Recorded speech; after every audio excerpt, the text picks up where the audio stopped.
Assalamualaikum warahmatullahi wabarakatuh. Perkenalkan, nama saya Gerliana Trioputri dengan NPM 2331298 akan memaparkan materi mengenai apa itu konsep dasar algoritma.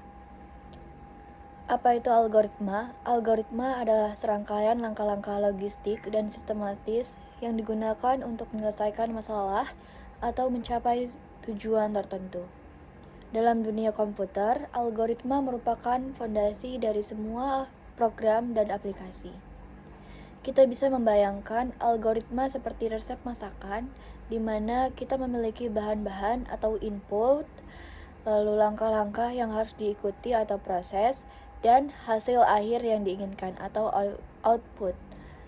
Konsep utama algoritma.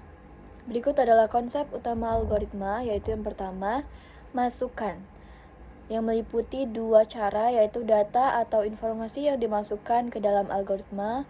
Lalu yang kedua, contoh angka yang ingin dicari secara maksimal dalam array. Lalu yang kedua, proses. Yang kedua proses yaitu langkah-langkah yang dilakukan untuk memanipulasi input dan ingin mencakup perhitungan dan operasi lain yang diperlukan. Lalu yang ketiga, keluaran atau output, yang meliputi hasil akhir yang dihasilkan setelah memproses input. Contoh, nilai maksimum dari array. Lalu yang keempat, variabel, meliputi simbol yang digunakan untuk menyimpan data sementara selama proses. Lalu yang kedua, contoh, max, untuk menyimpan nilai maksimum. Lalu yang kelima yaitu kondisi, pernyataan yang digunakan untuk menentukan jalur mana yang akan diambil dalam algoritma.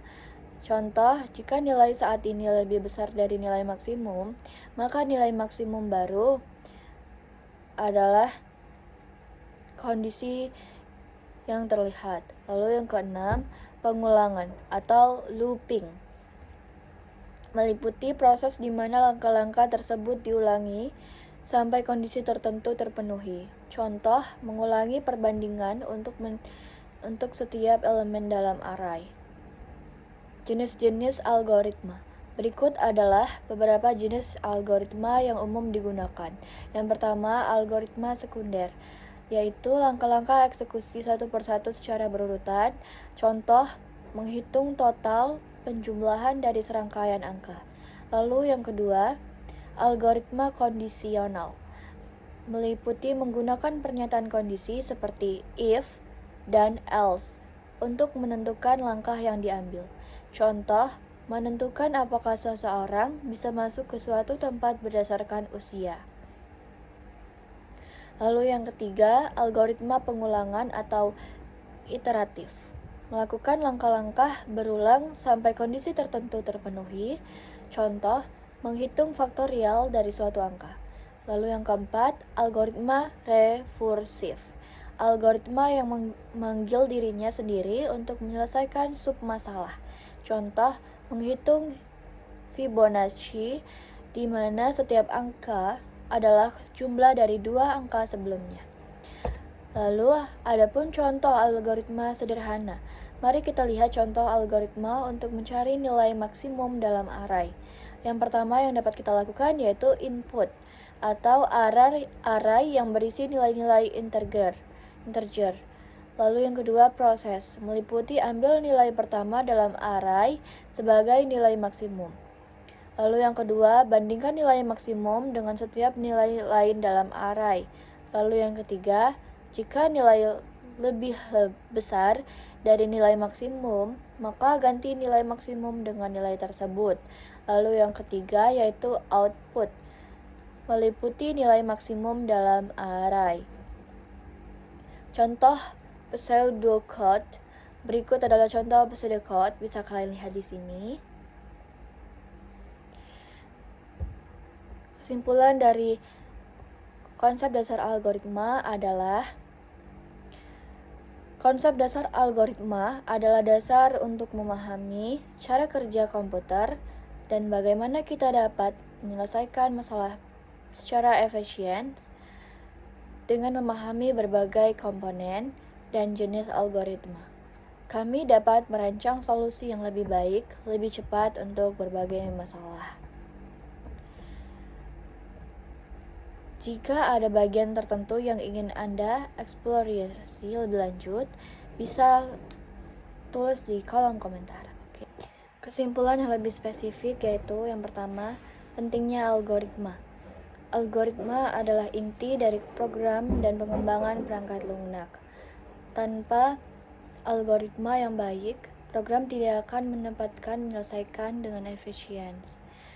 Memahami algoritma membantu kita dalam merancang solusi yang lebih efektif untuk masalah yang kompleks. Lalu yang kedua, algoritma efisiensi. Efisiensi algoritma diukur dalam dua hal yaitu waktu dan ruang. Algoritma yang lebih efisiensif dapat menyelesaikan masalah dalam waktu yang lebih singkat dengan penggunaan memori yang lebih sedikit. Pemilihan algoritma yang tepat untuk suatu masalah dapat mengurangi waktu eksekusi secara signifikan, terutama untuk data yang besar. Ketiga, analisis algoritma. Analisis algoritma melibatkan penilaian kompleksitas, waktu, dan ruang dari algoritma. Ini membantu kita memahami seberapa baik algoritma tersebut akan bekerja dalam praktik. Notasi Big O digunakan untuk menggambarkan kondisi suatu ruang, memberi gambaran umum tentang bagaimana kinerja algoritma akan berubah seiring dengan bertambahnya ukuran input. Yang keempat, algoritma aplikasi. Algoritma digunakan dalam berbagai bidang, mulai dari pengolahan data, kecerdasan buatan, hingga pengembangan game. Contohnya, algoritma pencari digunakan dalam mesin mencari untuk menentukan informasi dengan cepat.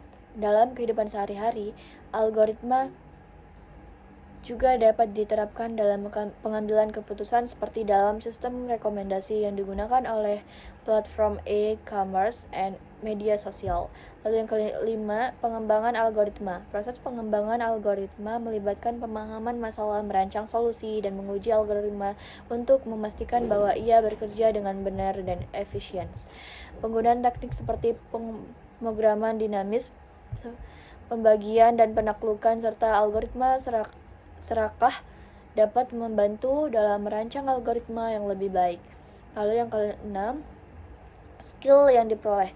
Dengan mempelajari algoritma, kita tidak hanya belajar cara menyelesaikan masalah, tetapi juga mengembangkan keterampilan berpikir logis dan analisis yang sangat berharga dalam berbagai aspek kehidupan dan karir.